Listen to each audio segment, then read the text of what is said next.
안녕하세요. 파혼의 아픔을 딛고 내년 봄 결혼하는 29살 남자입니다. 불과 2년 전에 젊다면 젊은 나이에 파혼을 경험하였는데요. 아마 이 결혼을 했더라면 지금 저는 어떻게 살고 있을지 생각만 해도 끔찍하네요. 아무리 남녀가 사랑을 하더라도 어른들이 반대하는 결혼을 하면 안 된다는 말이 있죠. 저는 처음에 사랑 앞에 그깟게 무슨 대수냐 생각했었는데 막상 제가 겪어보니 옛말 틀린 게 하나도 없더라고요. 제가 왜 이런 이야기를 하냐고요? 보통은 결혼을 할 때 배우자의 흠까지 사랑으로 덮는다고 하잖아요. 무슨 사랑과 전쟁도 아니고 덮고 넘어갈 정도의 수준이 아니었거든요. 솔직히 누구나 실수를 하며 살 수 있다고 생각하는데요. 문제는 실수를 넘어서 범죄 수준으로 저 하나 눈 감는다고 넘어갈 문제는 아니었다는 거죠. 몇 번을 다시 생각해봐도 치가 떨리지만 파혼하길 정말 잘했습니다. 부모님의 영향으로 저는 사람 사귀는 기준을 돈으로 평가하지 않습니다. 그러나 파혼을 경험하면서 더더욱 그러지 않기로 생각했거든요. 돈이 있으면 물론 좋죠. 먹고 싶은 거, 하고 싶은 거 다 할 수 있으니까요. 뭐든지 과하면 탈이 나듯이 어쩌면 저와 파혼한 그 여자도 인생에 탈이 난 것 같네요. 사랑에 눈이 멀어 제 손으로 인생을 망칠 뻔했던 사연 한번 들어보시겠어요? 저희 부모님은 이름을 대면 알만한 화장품 회사를 운영하고 계세요. 자랑은 아니지만 남들이 저보고 금수저라고 하더라고요. 저희 집이 화장품 회사를 운영하게 된 건 증조 할아버지 때부터입니다. 원래부터 화장품 사업을 하신 건 아니고 집 주변에 커다란 해바라기 밭이 있었는데 해바라기 씨로 기름을 짜 파는 일을 하셨대요. 할아버지 친구들과 놀다가 작은 상처가 생겨 들어오는 날이면 증조 할머니께서 직접 만들어 발라주시던 연고가 있으셨는데 처음에는 냄새도 별로고 왜 이런 걸 몸에 바르나 생각하셨답니다. 나중에 제 나이가 되셨을 무렵에서야 그 연고의 효능을 알고 화장품으로 만들어 대중화시키면 어떨까 하고 사업을 시작하신 거죠. 유기농 제품으로 소문이 나기 시작하면서 사업의 규모는 커져갔고 지금에 이른 거죠. 그렇게 저는 돈 걱정 없이 하고 싶은 거 다 하며 유복한 환경에서 자랐어요.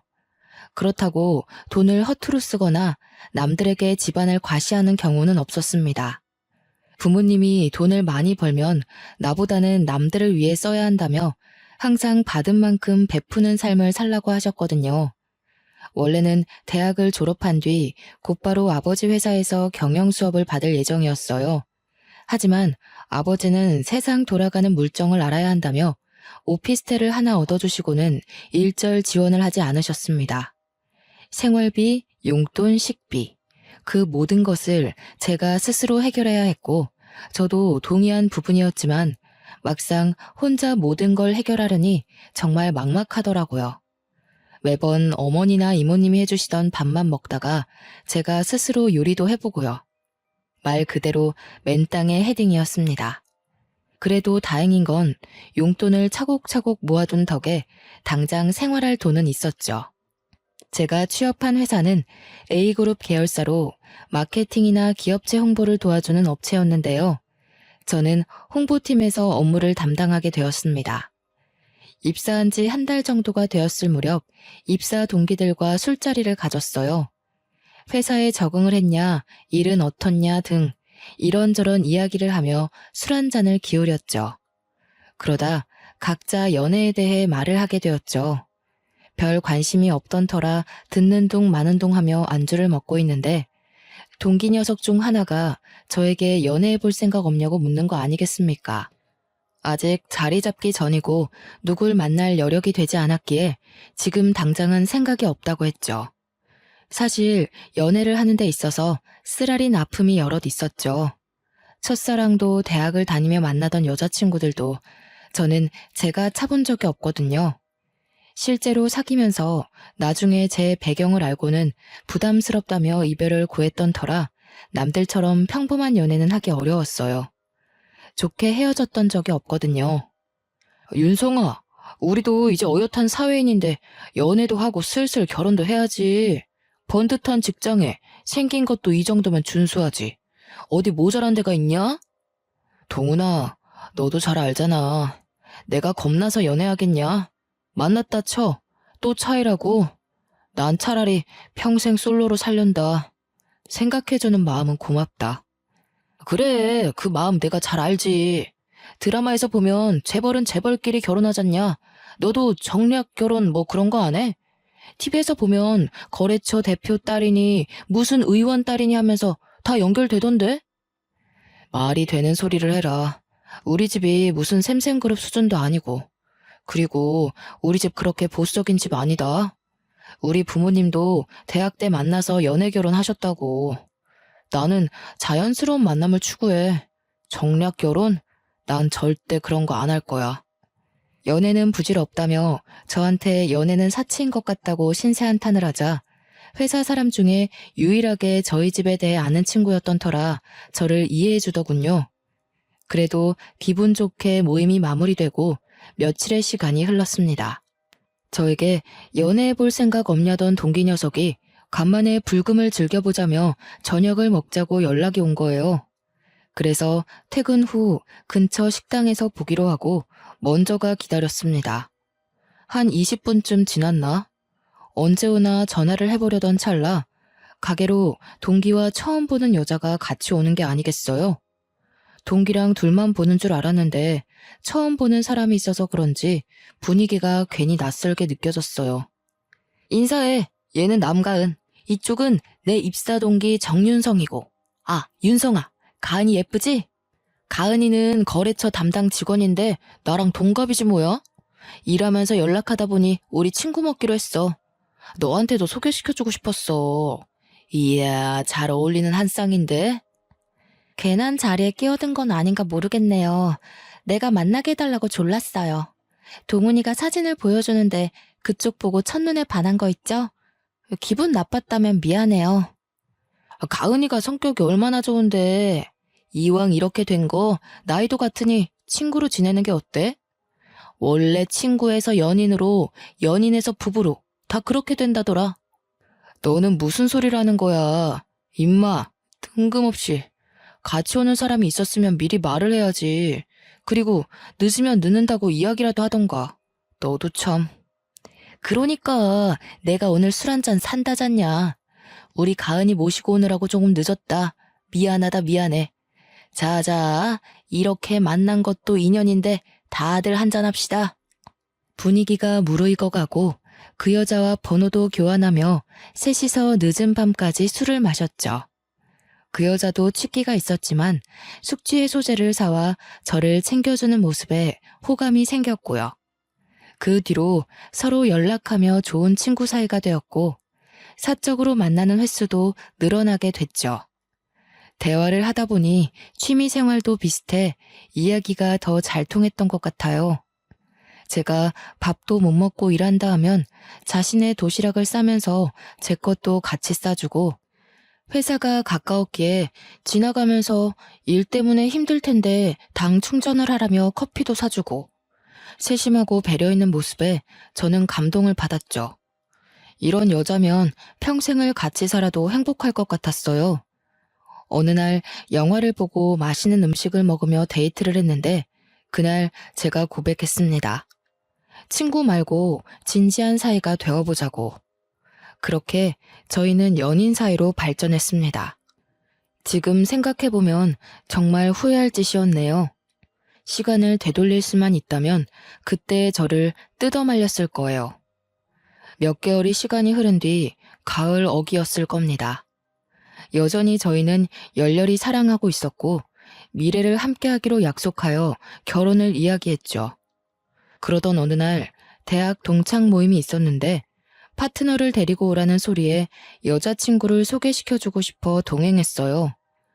오랜만에 보는 얼굴들이라 한참 반갑게 인사를 하는데 잠깐 살펴본 여자친구의 표정이 왠지 어두워 보이는 거예요. 많이 어색한가 싶어 불편하면 자리를 옮기냐 물어봤지만 한사코 괜찮다며 대답을 하기에 괜찮은 줄 알았죠.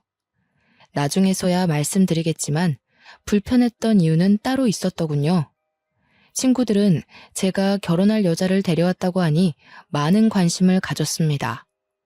윤성아, 재수씨 같은 미인을 만나다니 너 진짜 행운하다. 자식, 집안도 그렇고 뭐 하나 빠지는 게 없구만. 역시 태생부터가 다른 금수저였어. 야, 여기서 집안 이야기가 왜 나와? 조용히 해. 여자친구는 동료 소개로 만났어. 우리 지금 결혼을 전제로 진지하게 만나는 중이고 곧 양가 인사드리고 상견례 예정이야. 재수씨, 어디 살아요? 대학교 어디 나왔어요? 우리랑 동갑이랬나? 이 자식 원래 공개연애 같은 거 안 했는데 결혼한다는 말이 진짜인가 보네? 대단한데. 재수씨, 완전 땡 잡은 겁니다.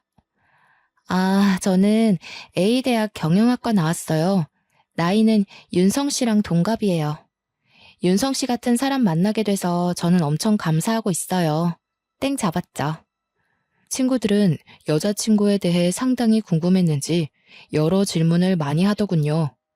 피곤할 법도 낯설 법도 한데 여자친구는 하나하나 친절하게 답변해 주더군요.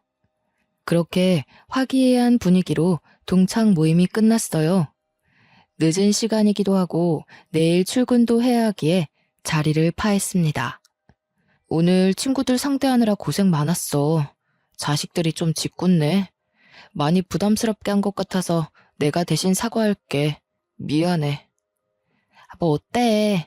당연히 처음 만나는 사람인데 궁금한 게 있길 마련이지. 난 하나도 안 부담스러웠는걸? 자기 친구들이면 내 친구들이나 마찬가지지. 그렇게 여자친구를 바래다 주고는 회사 일 하랴 동창 녀석들 상대하랴 피곤해진 몸을 이끌고 겨우 집으로 왔고요.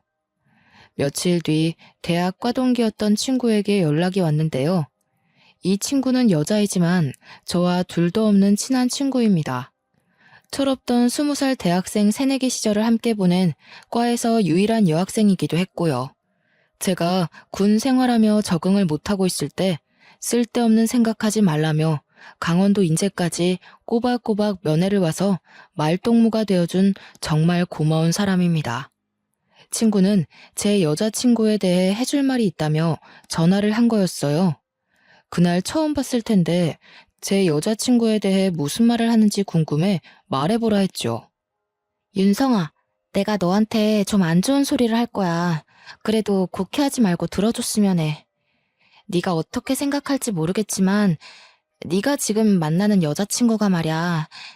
상당히 소문이 안 좋은 사람이니 조심하는 게 좋을 거야. 내 여자친구가 소문이 안 좋다니? 갑자기 연락해서 그게 무슨 뚱딴지 같은 소리야. 너 동창 모임에서 내 여자친구 처음 본 거 아니야? 무슨 근거로 그런 말을 하는데? 내가 너니까 이야기해주는 거야?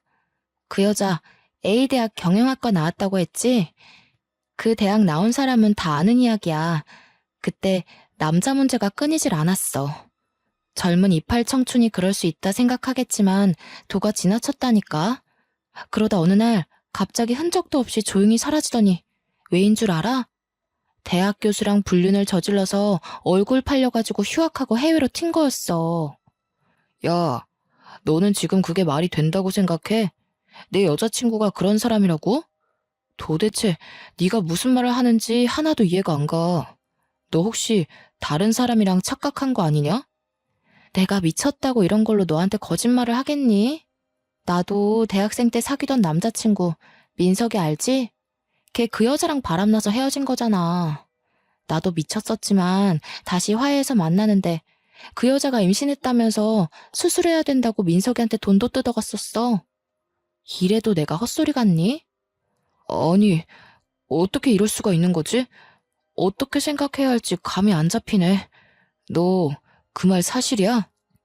네 여자친구라는 그 사람 원래 양다리도 모자라 문어발로 남자 꼬시고 다녔던 사람이야.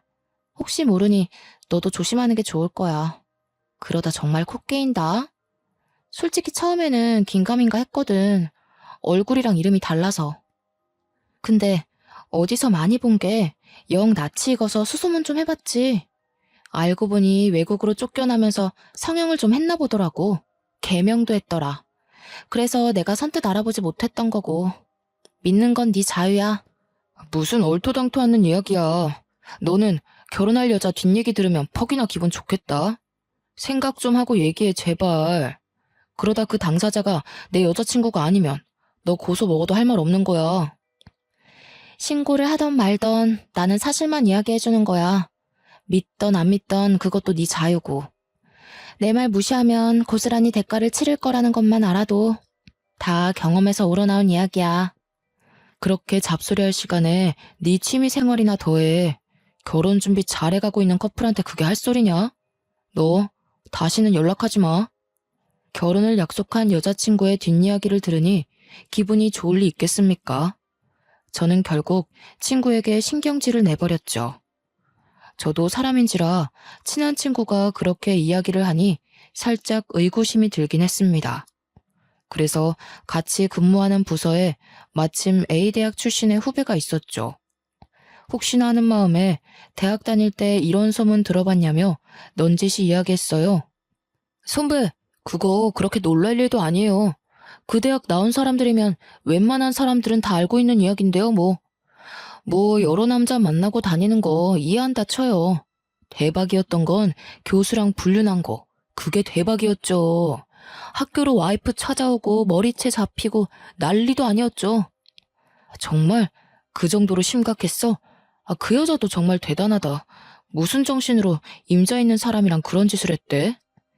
그야 본인들만 알겠죠. 교수 와이프가 임신까지 했었는데 그 일로 유산했고요. 그 여자 얼굴 팔리고 학교 못 나와서 휴학하고 외국으로 날랐잖아요. 상간녀 소송도 당하고 아마 위자료 꽤나 물어줬을걸요. 성형했다는 소문도 있고 아직도 그 교수랑 만난다는 얘기도 있고. 후배마저 그렇게 이야기하니 머리가 띵하더라고요. 저한텐 그저 다정하고 착하고 세심한 여자친구였기에 절대 상상할 수 없던 일이었습니다. 정말 기가 막히네. 혹시 궁금해서 그런데 그때 그 사람 누군지 알 수 있어? 사진이라던가. 후배는 아직도 생생하다며 자신도 그때 너무 충격이어서 친구들이 보내준 사진을 아마 휴대폰에 저장해놨을 거래요. 한참을 뒤적거리더니 사진 한 장을 제게 보여주는데 아뿔싸. 저는 그 사진을 보고 아무 말을 할 수가 없었죠. 외모가 조금은 다른 모습이었지만 저는 여자친구인 걸 단번에 알았죠. 목 부분에 사고로 생긴 5cm 정도 되는 흉터가 있었는데 사진 속 여자도 같은 위치에 상처가 있더라고요. 이 여자 정말 그런 일이랑 거리 멀어 보이죠? 진짜 연예인보다 더 유명했을 거예요. 아직도 가끔 회자되는걸요? 완전 학교 명물이에요, 명물. 안 좋은 쪽이지만. 그럼 말 다 했죠, 뭐. 그날 도무지 일이 손에 안 잡히더군요. 후배한테 괜히 물어봤나 싶기도 하고. 지나간 과거인데 지금 와서 무엇을 어쩌겠나 싶더라고요. 선배, 아까부터 계속 표정이 안 좋아 보이는데 아까 그 일 때문인 거예요? 혹시 여자친구랑 싸웠어요? 아까부터 계속 표정이 왜 그래요? 내가 내 입으로 말하기 쪽팔리지만 사실 아까 물어본 그 여자 아무래도 내 여자친구 같아. 내 옆에 그런 파렴치한이 있었다니 정말 충격이야. 어떻게 아무렇지 않은 얼굴로 나를 만나고 바람까지 피우는 거지? 네? 그 얘기할 때부터 어느 정도 짐작은 했었지만 진짜 가관이네요. 제가 뭐라 할 건 없지만 우선 사실 확인부터 해보세요. 이러고 혼자 썩히지 말고 대화를 해보시는 게 어떨까요? 직접 들어봐야죠. 결국 찝찝한 마음을 덜어내기 위해 퇴근 후 여자친구와 만났어요. 여자친구를 둘러싼 소문에 대해 확인하고 싶었고 아니길 바랐습니다. 가은아, 내가 기분 나쁘게 생각하지 말고 들어. 대학 동창 녀석이 어느 날 연락 와서는 너에 대한 이야기를 하더라고. 불륜을 했네, 남의 남자를 꼬셨네 하면서 안 좋은 이야기인데 이 소문은 사실인 거야? 아니지? 뭐? 진짜 어이가 없어도 너무 없다. 말도 안 되는 소리야. 윤성 씨는 나를 그 정도로밖에 생각을 안 했어? 오히려 내가 실망인데? 나보다 자기 친구들 말을 더 믿는 거야? 나 지금 무지 황당한 거 알아? 기분 나빴다면 미안해. 한두 사람도 아니고 꽤 많은 사람들이 같은 말을 하니 나는 그저 사실 확인을 하고 싶었어. 더군다나 우리 결혼을 약속한 사이인데 서로 숨김은 없어야 한다고 생각해. 혹시라도 말 못한 게 있으면 지금 말해줘. 사실대로 말하면 그 소문들이 하루아침에 사그러드니? 그래, 내가 사실대로 말해줄게. 사실 우리 집 형편이 그렇게 좋지는 않아. 지금 내가 회사 다니기 시작하면서 조금씩 나아진 거지. 가난 때문에 나를 좋아하는 남자를 눈앞에서 친구한테 뺏기는 상처를 받았거든. 그렇게 중학교 시절에 트라우마가 생겼고 잘난 남자를 만나는 사람을 보면 그때 일이 생각나서 괜히 복수해주고 싶더라고. 그래서 그랬어. 나는 그게 조금 이해 안 되는데. 그 시절 트라우마가 얼마나 심했으면 그게 지금까지 이어지는 건데. 내가 이해를 못하는 것일 수도 있지만 자기가 조금 이상하다는 생각 안 들어? 그래, 나도 내가 이상한 거 알아. 근데 결단코 그 이후로 누굴 만나거나 그런 적 없어. 그리고 대학 교수도 유부남인 거 몰랐어. 그건 정말이야. 저는 여자친구의 해명에 그 어떤 대답을 해줄 수가 없었어요. 애초에 그런 상황들이 용납이 되질 않았고 이해가 되질 않았거든요. 제발 아니길 바랬지만 여자친구에게 실망해 저는 이별을 고했습니다. 며칠이고 여자친구는 연락을 해오며 과거에 연연해하지 말고 지금의 온전한 자신을 봐달라며 사정을 하더라고요. 회사 앞에도 찾아오고 여전히 아침마다 정성스럽게 싸운 도시락을 회사로 전달해주고 본의 아니게 저를 속인 것에 대해 많이 반성하고 있다고 매일 연락도 해왔어요. 그런 행동이 계속되자 저도 무슨 생각에서 측은지심이 들었고 2달여 만에 여자친구를 용서하고 결국 다시 만남을 이어갔습니다.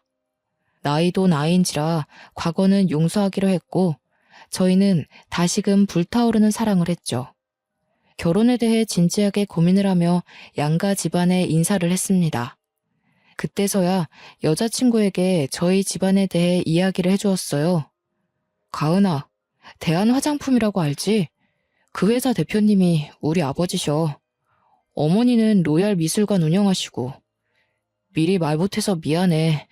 사실 네가 날 부담스러워할까봐 말을 못하고 있었어. 그게 뭐? 자기 부모님이 뭐 하시는 분이던 상관없어. 내가 윤성 씨랑 결혼하는 거지. 그 배경이랑 결혼하는 건 아니잖아. 그리고 이렇게 저렇게 살았든 무슨 상관이야. 제일 중요한 건 우리 둘이야. 여자친구는 의외로 덤덤했고 아무렇지 않아 하더군요. 마치 미리 알고 있다는 듯이 그런 게 대수냐며 결혼에만 집중하자 하더라고요. 순간 우리 집에 대해 알고 있나? 동훈이가 우리 집에 대해 말했나? 이런 생각이 들더군요. 여자친구의 전적이 있던 탓인지 살짝 의구심이 들었어요. 하지만 저한테 잘하고 서로가 다시 시작하게 된 만큼 과거 따위가 뭐가 중요하겠습니까? 저는 이내 긴장을 잔뜩 한 채 여자친구 집에 인사를 드리러 갔습니다. 여자친구네 집은 여느 집처럼 평범한 집이었어요. 아버지는 고등학생 때 돌아가셔서 안 계시다 들었는데 홀어머니와 남동생 셋이서 서울 변두리 25평 아파트에 살고 있었습니다. 예비 장모님은 이렇게 번듯한 사익감을 얻게 돼서 좋다며 반갑게 맞아주셨죠. 우리 가은이가 부족한 게 많아. 내 눈엔 그저 아직 어린아이 같은데 결혼을 한다니.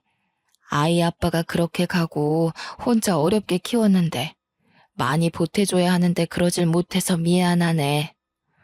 아닙니다, 장모님. 저희가 좋아서 하는 결혼이고 그저 부모님들은 저희 예쁘게 잘 살라고 응원만 해주시면 그걸로 만족합니다. 가은이 저한테 맡겨주셔서 감사드려요. 실망시켜드리지 않을게요. 장모? 자네가 그렇게 생각해주니 내가 고맙지.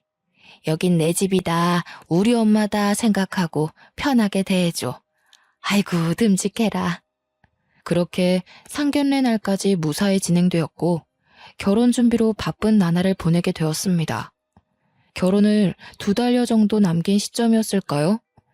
저희는 모처럼 정신없던 일상에 휴식기를 갖고자 제주도로 여행을 가기로 했어요. 유부녀 유부남이 되기 전 마지막 여행 겸 저희만의 기념을 하고 싶었습니다. 저는 여자친구에게 제주도 여행을 제안했죠. 4박 5일간의 빡빡한 일정 속에 시간 가는 줄도 모르고 좋은 시간을 보냈습니다. 여행 마지막 날 밤 쇼핑도 하며 하루 종일 돌아다닌 탓인지 피곤한 몸을 이끌고 일찍 잠자리에 들어 단잠에 빠져 있었어요. 목이 말라 물을 마시려 새벽에 눈을 떴는데 옆에 있어야 할 여자친구가 없는 겁니다. 화장실이라도 갔나 싶어 거실로 나오니 베란다에서 통화를 하고 있는 게 아니겠어요?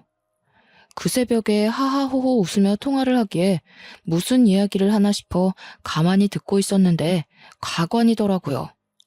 내가 과거까지 들켜가면서 눈물바람으로 겨우 붙잡았다니까? 동창회 갔는데 날 알아보는 사람이 있더라고. 뜨끔했는데 뭐 어떡해. 아무렇지 않은 척하느라 죽는 줄 알았어. 사람들은 나보고 못됐다고 하지만 이게 다 먹고 살려고 하는 거 아니겠어? 내가 외국으로 나가서 성형수술까지 하면서 어떻게 한 신분 세탁인데. 그래도 이렇게 돈 많은 집안인 줄은 몰랐네. 완전 땡큐지. 그래, 얼굴이랑 이름까지 바꿨으면 됐지. 여기서 뭘 더해? 나 서울 올라가면 그때 봤던 호텔에서 좋은 밤 보내자고. 사랑해. 누군가와 이런 대화를 하고 있는 겁니다. 신분 세탁, 성형수술, 과거가 있다고? 이런 내용이 딱 봐도 결혼을 앞둔 여자가 통화할 내용은 아니잖아요. 저는 우선 자는 척을 하며 여자친구가 잠이 들 때까지 기다렸습니다. 1시간 정도가 지났을까 여자친구가 깊은 잠에 빠져들고 저는 이때다 싶어 휴대폰을 봤어요. 통화 기록, 사진첩, 메시지를 전부 살펴봤는데 알고 보니 내 사랑 하트로 저장된 사람과 무수한 연락을 주고받았더라고요. 서로 사랑을 하니 보고 싶니 등 서로 죽고 못 사는 연인 사이의 대화였죠. 그것들을 보다가 더 기가 막힌 사실을 알았는데 뭐였는지 아세요? 바람을 피운 상대가 처음 여자친구를 소개시켜줬던 회사 동기였던 겁니다. 믿는 도끼에 발등 찍힌다는 말이 있죠. 알고 보니 동기랑 3년 넘게 동거 상태였고 저랑은 사기 결혼해서 우리 집 돈을 빼먹으려고 수쓴 거였어요. 동기는 입사 후 교육도 같이 받고 저와 친분이 있어 제가 집안 이야기를 조금 했거든요. 아무래도 그게 화근이었던 것 같았죠.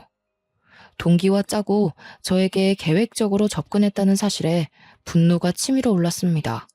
그저 기가 막히고 어이가 없는 상황에 당장이라도 얼굴에 물을 끼얹고 싶었지만 서울로 올라간 뒤 나름의 복수를 하기로 했어요. 정말 너무 괘씸했거든요. 엄마, 아버지, 저 드릴 말씀이 있어요. 제가 진지하게 생각해봤는데 결혼은 아직 때가 아닌 것 같아요. 이 결혼은 없던 일로 할게요. 윤성아, 그게 무슨 소리냐? 상견례까지 마치고 날까지 다 잡아놨는데 새아가랑 무슨 일이라도 있는 게야? 싸운 거야? 그게 아니라요. 제가 제 입으로 말하기 부끄럽지만 가은이 오래전부터 동거하고 만나던 남자가 있더라고요. 저한테 아무래도 계획적으로 접근한 것 같아요. 이거 보세요.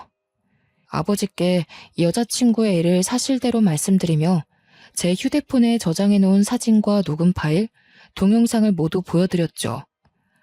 아니 이게 진짜 사실이란 말이냐? 여태껏 너를, 아니 우리를 가지고 놀았단 말이냐?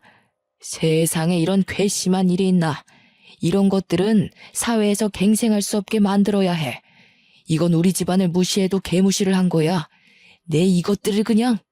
아들, 너 왜 그런 거 말도 안 하고 여태 혼자 참았니? 엄마 아빠가 뒤에 이렇게 눈을 시퍼렇게 뜨고 있는데 감히 내 이것들을 그냥. 여보, 윤성이한테 맡겨봅시다. 저 녀석도 다 생각이 있는 거겠지. 나라고 안 나서고 싶겠어? 내 당장 윤 변호사 시켜서 그것들을 감옥에 쳐넣어도 모자라지만 윤성이가 알아서 잘 해결할 테니 일단 두고 봅시다. 그래, 앞으로 어떻게 할 생각이냐? 이번 일로 인생의 쓴맛을 알았어요. 그런 여자를 믿은 제가 바보였죠. 길지는 않지만 어느 정도 사회생활을 해봤으니 아버지 회사에서 배우고 싶어요. 듣던 중 반가운 소리구나. 아직 약속한 시간이 남긴 했다만 상황도 상황이니만큼 그렇게 하도록 해. 내가 김 대표에게 연락해둘 테니 알아서 처리하고 다음 주부터 회사로 나와. 저는 다니던 회사에 사직서를 제출하는 것과 동시에 사내 게시판에 바람을 피운 동기를 저격하는 글을 올렸어요. 물론 제가 가지고 있던 모든 증거 자료까지요. 제 아내의 내연남을 고발하고자 합니다. 회사에서 함께 일하는 동료가 저와 결혼 예정 중인 예비 아내와 바람을 피고 있습니다. 내연남은 마케팅 2팀의 대리이며 이미 제 예비 아내와 만나서 여러 번 깊은 관계를 가졌음에도 입사 동기였던 저에게 의도적으로 소개해 주었으며 심지어 결혼을 얼른 하라고 부추겼습니다. 저는 뒤늦게 둘의 더러운 관계를 알게 되었고 여러분들에게 마케팅 2팀에 소속된 내연남의 이중적인 모습을 보여주어 더 이상 다른 분들은 피해 없길 바라는 선의에서 이 글을 게시합니다. 야, 정윤성! 사내 게시판에 글 올린 거 너 맞지? 너 당장 이 글 내리지 못해? 내가 명예훼손으로 고소해서 콩밥 먹이기 전에? 정신이 어떻게 된 거 아니야? 너 미쳤어? 미쳤냐니? 너야말로 미친 거겠지. 어떻게 작정하고 그런 짓을 하냐? 네가 그러고도 사람이야? 고소? 하고 싶으면 얼마든지 해봐. 게시판에 저격글 올린 게 비열한 방법이지 않느냐고요? 그러면 그들과 똑같은 사람 되는 거 아니냐고요? 작정하고 사기치려 달려드는 사람들도 있는데요. 저라고 못할 거 없지 않습니까? 물론 여자친구 회사 익명 게시판에도 글을 올렸죠. 반나절도 지나지 않아 제 휴대폰은 불이 나기 시작했고 여자친구, 동기, 회사 동료들까지 저는 모든 연락을 차단했어요. 여자친구가 매일같이 오피스텔로 찾아와 자신이 잘못했다며 용서를 빌더라고요. 저는 곧바로 짐을 모조리 싸들고 부모님 집으로 합가했습니다. 윤성 씨, 왜 이렇게 연락이 안 돼? 지금 자기가 무슨 오해를 하고 있는 것 같은데 내가 다 설명할게. 나랑 이야기 좀 하자. 5분만 시간 내줘. 내가 말했지. 너랑 동훈이는 상대할 가치도 없어. 이렇게 이야기해주는 것도 마지막이야. 아무리 매달려봤자 니들이 치른 죗값 달게 받을 준비해. 아주 나락으로 보내버리기 전에 그 더러운 면상 당장 치워. 저는 눈 하나 깜빡하지 않고 조용히 넘어가는 것만으로도 감사하라며 보안 요원들을 시켜 여자친구를 오피스텔 밖으로 쫓아버렸습니다. 얼마 뒤 모르는 번호로 연락이 오더라고요. 익숙한 번호였습니다. 바로 예비 장모님이었죠. 내가 자네한테 뭐라 할 말이 없네. 내가 자식을 잘못 키운 탓이야. 자네같이 번듯한 사람을 두고 어떻게 그런 짓을 할 수가 있는지 나도 이해가 안 되네. 지금 가은이가 집에 안 들어온 지 한 달 정도 됐는데 자네가 나를 봐서라도 한 번만 용서해 줄 수 없겠나? 내가 대신 사과하겠네. 어머님, 죄송하지만 저는 그럴 수 없을 것 같습니다. 막말로 반대로 생각해서 가은이가 저 같은 상황에 처했다면 어머님은 가만히 계셨을 건가요? 저희 부모님 말리느라 저 죽는 줄 알았습니다. 이해하시리라 믿고 전화 끊겠습니다. 후배가 전화로 여자친구와 동기는 회사에서 잘렸다는 소식을 전해왔습니다. 직장 동료들이 말하길 동기 집에서 같이 살며 구직 활동을 하고 있다더군요. 취업이 잘 되지 않아 일용직, 배달 아르바이트를 전전하며 겨우 생활한다더라고요. 회사에서 저 없으니 일이 안 돌아간다며 안부 전화를 핑계로 그들의 소식을 간간히 전해주었어요. 그들은 저와 연락이 닿질 않자 계속 집에 찾아오고 회사에 찾아가서 난동도 부리고 동료들한테까지 부탁해서 어떻게든 저한테 연락하려고 안간힘을 쓰더군요. 선배, 동훈 대리님 피해 다니느라 아주 그냥 죽을 맛이에요. 어찌나 끈질긴지. 사내 게시판에 동훈 대리님 저격글 올린 거 선배 맞죠? 그것 때문에 회사에서 난리도 아니었어요. 그 여자 찾아와서 선배 어딨냐고 소리 지르고 난리도 아니었다니깐요. 회사에까지 찾아와 난동을 부렸다는 말에 그대로 두면 안 될 것 같아 여자친구에게 이야기 좀 하자며 연락했어요. 둘이 같이 있었는지, 아니 그 동기가 전화를 받더라고요. 난데 마지막으로 말할 기회 줄 테니까 할 말 있으면 지금 다 해. 왜 엄한 회사에 가서 난동을 부려? 아직도 정신 못 차렸구나. 야, 정윤성, 너 지금 뭘 잘했다고 잠수 타고 난리야. 너 또라이 아니야? 그거 엄연한 명예훼손인 거 몰라? 어떻게 그럴 수가 있냐? 있는 집 자식이면 그렇게 나대도 되는 거야? 내가 너 때문에 회사도 잘리고 인생이 엉망진창인데 너 내가 고소해버릴 거야. 할 말이 그게 다야. 너도 가은이랑 똑같아. 하긴 끼리끼리 만난다더니 빚 좋은 개살구지 뭐. 야, 서로 좀 도움이 되는 사람끼리 만나라. 가만 보니 너도 눈이 엄청났구나. 마지막으로 말하는데 한 번 더 회사로 찾아가서 난동 부리면 각오하는 게 좋을 거야. 난 더 이상 할 말 없는데 할 말 다 했으면 끊는다. 며칠 조용하나 싶었는데 진짜로 저를 명예훼손으로 고소했더라고요. 저는 여자친구에게 약혼 해제의 책임에 따른 손해배상 청구 소송을 진행하며 강력한 법적 대응을 했습니다. 그들이 어떻게 나올 거다라는 걸 어느 정도 예상을 했던 터라 준비부터 소송까지는 수월했거든요. 제가 가지고 있던 증거들, 그리고 추가적으로 저에게 막말하며 전화통화했던 녹음 파일까지 모든 증거들이 저에게 유리하게 작용하여 재판은 당연히 제가 승소했죠. 그들은 저에게 5천만 원이라는 배상금을 지불하라는 판결을 받았습니다. 자신들은 돈이 없다며 취직도 못하고 있다며 한 번만 봐달라고 눈물과 콧물을 쏟으며 손과 발이 닳도록 싹싹 빌더라고요. 하지만 이제 와서 빌면 뭐합니까? 이미 엎질러진 물이고 돌이킬 수 없는 강을 건넜는데 말이죠. 뒤도 안 돌아보고 재판장을 나가려고 하자 제 바지가랑이를 잡고 늘어졌습니다. 윤성 씨, 내가 정말 잘못했어. 한 번만 봐줘. 선처해줄 수 없겠어? 우리가 무슨 돈이 있어서 그래. 어떻게 하면 용서해줄래? 하라는 대로 다 할게. 정말 죽을 죄를 지었어. 예, 아가. 아니, 김가은 양. 내가 아무 말 안 하고 넘어가려 했지만 이 말은 해야겠어. 감히 니까짓 게 우리 아들을 넘봐? 하도 우리 아들이 좋다니까 그냥 결혼시키려 했어. 근데 그랬으면 천추의 한이 될 뻔했네. 긴 말 필요 없고 잘못을 했으면 벌을 받아야 하는 게 마땅한 거야. 어디서 뻔뻔하게 용서를 구해? 엄마, 괜히 힘 빼실 필요 없어요. 본인들 잘못은 본인들이 제일 잘 알겠죠. 더 이상 상대할 가치도 없으니 집에 가서 이모님한테 맛있는 거나 해달라고 해요. 윤성아, 내가 정말 잘못했다. 나를 때려 죽여도 좋아. 제발 선처해줄 수 없을까? 내가 무슨 염치로 너에게 용서를 바라겠냐만 우리가 무슨 돈이 있냐. 회사에서 잘린 탓에 퇴직금은커녕 오히려 빚만 생겼어. 이렇게 부탁할게. 제발. 결국 그들은 배상금을 지불하지 않는 대신 저희 회사에서 미화 직원으로 일을 하기로 했습니다. 자신들이 용서받을 수 있고 돈을 벌 수 있는 일이라면 무슨 일이든지 하겠다고요.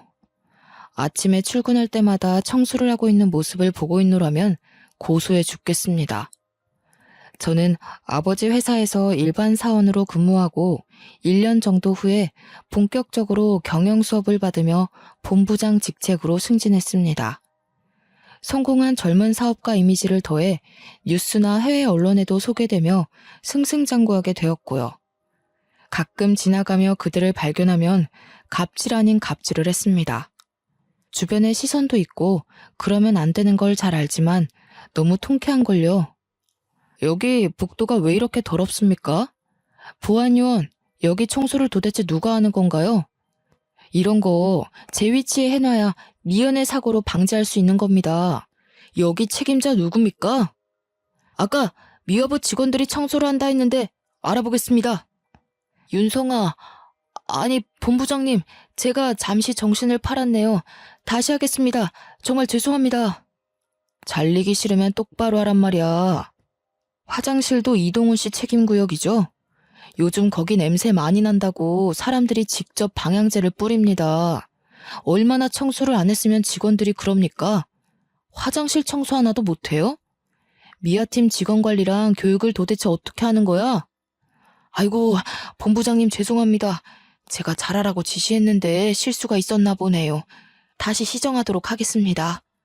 내가 부당하다고 생각해요? 일하는 만큼 월급 드리지 않습니까? 각자 역할이라는 게 있는 겁니다.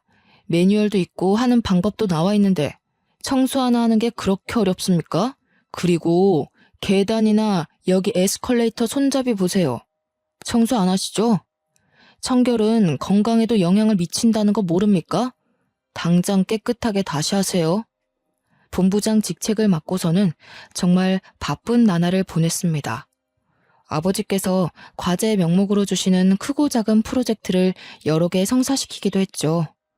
덕분에 경영 수업을 받는 후계자로서 회사의 입지 또한 많이 좋아졌어요.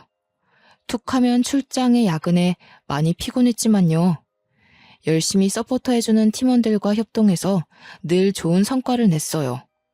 그 중에 가장 팀워크가 좋았던 건 유 팀장이었습니다. 유 팀장이 누구냐고요? 직장에서 같이 근무했던 제 후배 기억하시나요?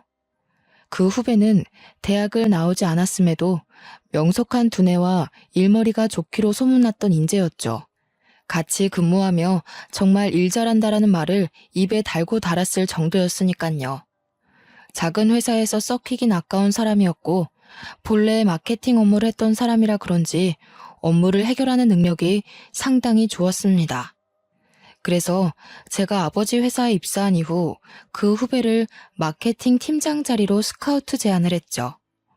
저와 일하는 것이 즐겁다며 흔쾌히 허락했고 여전히 좋은 파트너로 잘 지내오고 있답니다. 본부장님, 이 부분은 이렇게 진행하는 게 좋을 것 같고요. 경험상 이 방법도 나쁜 방법은 아니지만 리스크를 감안하면 비안이 좋은 것 같습니다. 본부장님 생각은 어떠세요? 지윤아, 너는 매일 같이 야근을 밥 먹듯 하는 상사가 지겹지도 않냐? 아무리 내가 스카우트 해왔다지만 어떻게 너 나보다 더 열심히 하는 것 같다? 본부장님, 먹고 살려면 뭔들 못하겠어요. 당연히 제 상사시고 위에서 시키는 일이니 눈 한 번 끔뻑하고 예 알겠습니다 하는 거죠. 일합시다 일. 이러다가 오늘 안에 끝낼 수나 있겠어요? 나 참 천하의 유 팀장 아니랄까봐. 어떻게 본부장보다 일머리가 좋냐 이거야. 며칠 전에 우수사원 표창도 받았다며? 그거 내가 힘써준 거 알지? 너 나한테 뭐 해줄래? 데이트? 술 한잔? 선배, 시덥지 않은 농담 그만하고 마저 검토나 끝내요. 그리고 선배가 뭔 힘을 써줘요. 모두가 제 능력을 알아본 거지. 무슨 농담을 못하냐. 내가 너 때문에 오기가 생겨서 더 열심히 일해야겠다.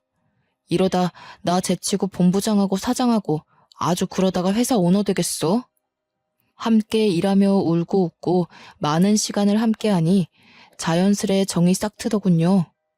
처음에는 호흡이 맞는 직원일 뿐이었지만 어느 순간 일뿐만 아니라 제 옆에 늘 있어주면 좋겠다는 생각을 했죠. 제 지난 과거를 아는 사람 중 유일하게 저를 보듬어준 마음 따뜻한 사람이기도 하고요. 그저 일을 잘하는 후배로만 여겼던 제 자신을 반성하며 유 팀장에게 고백했습니다. 그렇게 유 팀장과 저는 서로에게 없어선 안 될 존재가 되었죠. 내년 봄에는 결혼식도 올릴 예정입니다. 여전히 그들은 건물에서 미화원으로 근무하고 있죠. 제가 지난번에 난리친 뒤 미화 팀장으로부터 엄청난 갈굼을 받으면서요. 그래도 제가 갈구지 않아도 요즘에는 청소에 노하우가 생긴 건지 깔끔히 잘하더라고요. 벌써 2년 전 일이네요. 굳이 다시 생각할 이유도 없지만 지금 생각해보면 인생의 큰 교훈이 아니었나 생각합니다. 어쩌면 든든한 유 팀장과 함께 좀 더 나은 미래를 그려나가느라 그런 일을 겪었는지도 모르죠. 좋은 게 좋은 거라고 이미 지나간 일에 연연해하지 않고 앞으로를 위해 좀 더 열심히 살아가 보려 합니다. 제 기막힌 파혼 사연 어떠셨나요? 흔한 일은 아니지만 혹시라도 여러분 주변에 이런 분들이 있다면 꼭 구제해주세요. 그리고 남들이 조금이라도 반대하는 연애는 절대 하는 게 아닙니다. 상대방에게 온전한 내 마음을 건네줄 수 있는 믿음이 생긴다면 꼭 그런 사람과 아름다운 사랑을 하시기 바랍니다. 제 긴 사연을 읽어주셔서 감사합니다. 좋은 나날 되세요.